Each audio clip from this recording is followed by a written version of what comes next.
In the sleepy town of Gallatin, Tennessee, the tranquility has been shattered. What was once a small farming community northeast of Nashville is now the scene of an escalating battle over growth and change.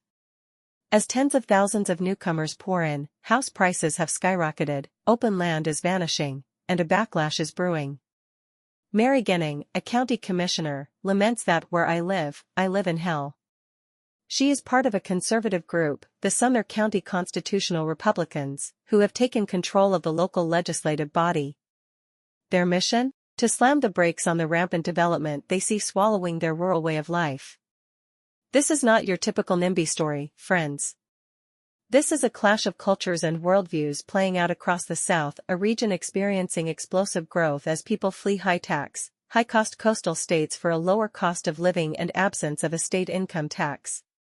From 2020 to 2023, the Southeast accounted for over two-thirds of all U.S. job growth. Tennessee itself was the second fastest-growing state economy in that span. So many Californians made the move that bumper stickers reading, "Don't California my Tennessee," have become common, a dig at fears that the newcomers' liberal politics will infiltrate this deeply red state. The tensions reach beyond just Tennessee and suburbs like Sumner County. In the Atlanta exurbs of Forsyth County, Georgia, the approval of new apartment complexes has become an explosive political issue. One county commissioner even brands herself as big corporate developers' worst nightmare in her campaign materials. This is not merely about preserving small-town charm, though there is an understandable mourning for a bygone way of life.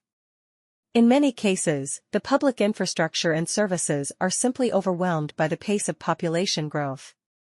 School systems can't build new campuses fast enough for the influx of students.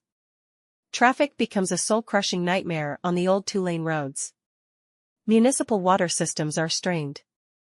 In coastal Brunswick County, North Carolina, new developments face potential 9-month delays for traffic studies, as leaders try to keep up. Some Texas towns have put outright moratoriums on new construction due to shortages of water for new wells.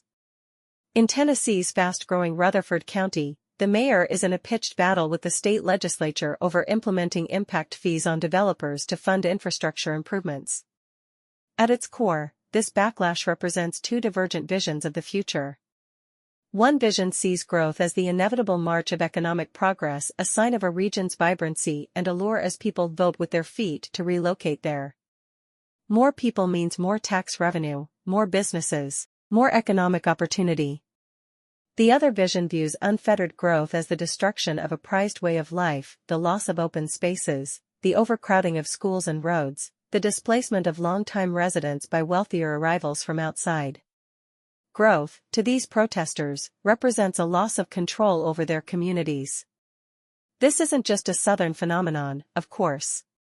The frictions of rapid growth and development have played out in suburb after suburb across America, from the Southwest to the Northeast. But the ferocity of the opposition in the South seems particularly acute right now. Perhaps it is because the growth is so new and so concentrated in many of these communities after decades of stagnation. Perhaps it is because of the pronounced cultural contrast between the newcomers and longtime residents. Or perhaps it simply reflects the nation's deepening rural/urban divide being reproduced in microcosm. In any case, the tensions show no sign of easing. As David Klein of the Sumner County Constitutional Republicans says of growth in nearby Gallatin, "We have to fund the schools." For him and his allies, reigning in development is an existential battle for the community's soul. So the yard signs multiplying, support responsible growth and "Our farms feed your family." The minimum lot sizes are increasing to make developing harder. The outcry grows over each new subdivision, erasing more fields and forests. Like so many other cultural conflicts today, it pits change and economic dynamism against stasis and traditional identity. Each side believes deeply that their worldview reflects the patriotism of loving one's community. In this struggle, there are no easy answers or valiant heroes. There are only the crushing realities of modernity, clashing with the gravitational pull of roots, memory, and a sense of home. For millions in the South suburbs, that collision has become impossible to ignore.